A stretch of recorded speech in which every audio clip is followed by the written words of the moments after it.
Good afternoon, everybody. That sure looks out of focus. It's sunny in here and being a little weird between the wreck of screens on what's left of my phone.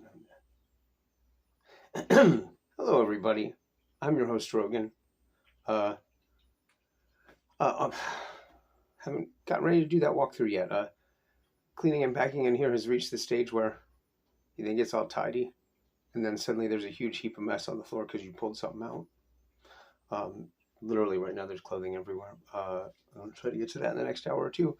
Um, this is about my ongoing pet project of making and annotating a list of recommended classics made and released in the 1980s. I don't know how clearly I said in the last video, but I stopped watching movies, or watching them again rather, to review them for this, and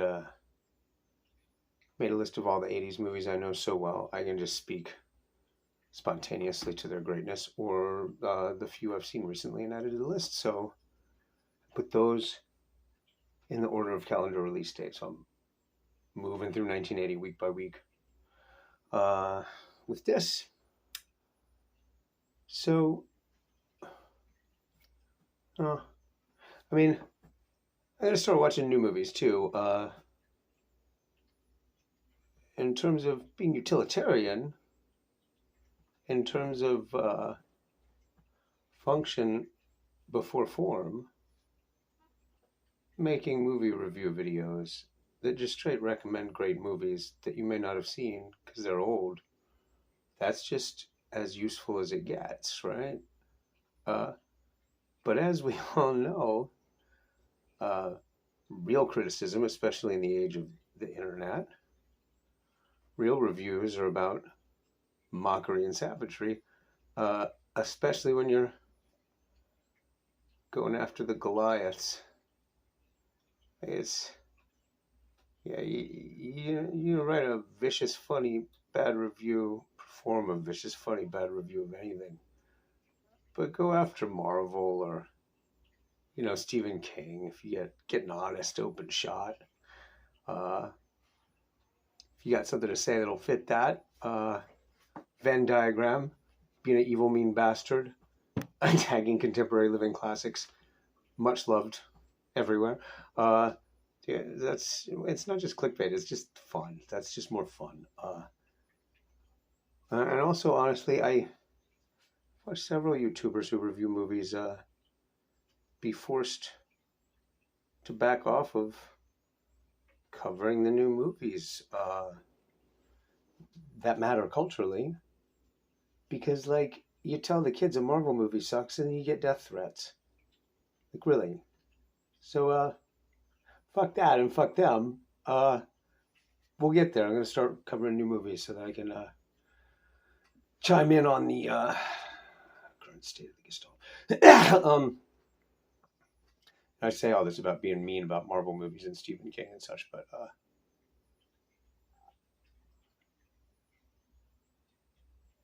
you don't always got to hate the stuff that everybody loves. But there's usually a good reason to. And I think it's culturally bad for us, this weird sort of conformist authoritarian impulse among the intelligentsia and the literati online, at least among my friends, just different flavors of it. Like the crowd that I made reference to gets uptight about Marvel. They're younger, like I'm 52. My friends, they'll get feisty about Stephen King, the Beatles sometimes. You can't really say bad things about the Beatles. But lately, it's not just like you got a minority opinion and you're being an asshole and annoying people. Lately, I keep running into this thing where, like, one, I'm accused of just not believing what I'm saying about not liking something. I can say exactly why I don't like it, usually, whatever it is. I mean, as if there's no way to honestly dislike a Star Wars movie or whatever. Like, there's honest and well-reasoned and reasonable ways to hate fucking Shakespeare.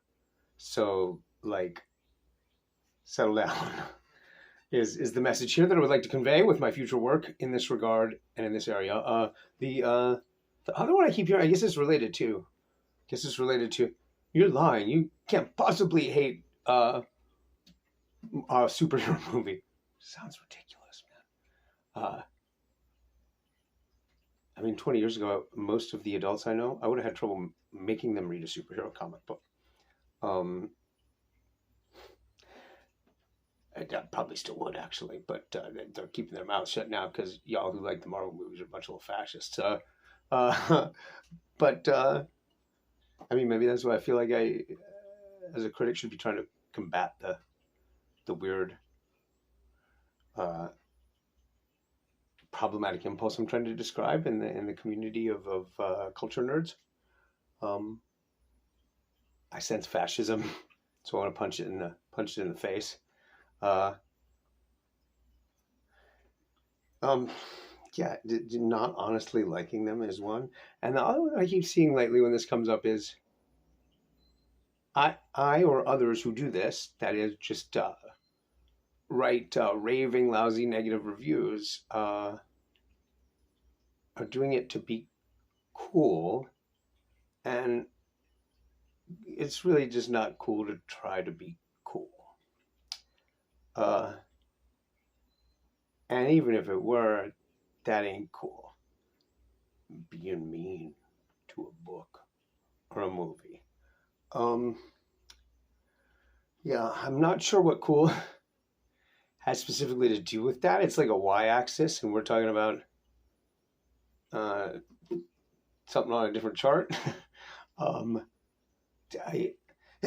Whether or not something is cool is actually pretty interesting metric. I've known a couple of people who are pretty hung up on that being central, or at least of central consideration. My deceased friend Thomas Oliveri was an expert on cool. Musician and collaborator Scott Panther from Mississippi. Lots of conversations about what consists of cool in rock and roll. It's like what's fashionable, what's stylish. It's such an abstraction. I'm good at spotting what's cool. And it is true generally, you can't aim directly for it. There's wind, there's tides. It's never a straight line to trying to be cool if you're trying to be cool.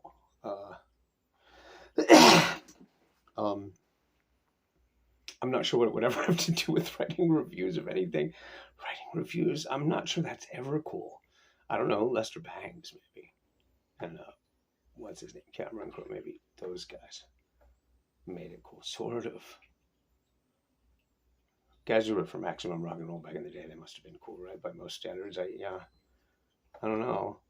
Certainly reviewing culture, releases. It's not usually cool. And reviewing movies, I don't know. There's some guys like Chris Gore have fought the hard fight to keep writing reviews cool or recover it from the world of uncoolness it fell prey to, and succumbing to the loathsome caresses of the voice and mind and work of Roger Ebert. Cool. It's not cool to write bad reviews. Like, just don't write reviews unless you're going to be nice and review good stuff and recommend positive stuff. Like, what a strange set of ideas. Also, like, it only comes from writers, really. And I don't know why y'all are in such a hurry to out yourselves as being cowardly like little children about bad reviews directed at you. Here's what I suggest. As a filmmaker who's made some really interesting, really bad movies, I'd suggest this. Enjoy the mean, funny, bad reviews I do. Like, fuck, man, it's not that personal. If you're working at a pizza place and some guys were making fun of the worst looking pizza you ever made, would you be crying? Would you be saying, don't send a bad meal back to the kitchen with a complaint? Just tell them about the good ones. Fucking break. Yeah, y'all are children. So cut it out. George Lucas and Stephen King and Marvel Comics, they don't need you to run interference. They got nerves and skin, unlike you. Thick skin. The kind that you're supposed to have to engage in making mass market culture at all. Or just, I can't even tell you to take your ball and go home because obviously you ain't got any balls, is what I'm saying. What was this video about? Oh, right, 1980s movies. I made a list. I guess it wasn't, was it? Funny how that works.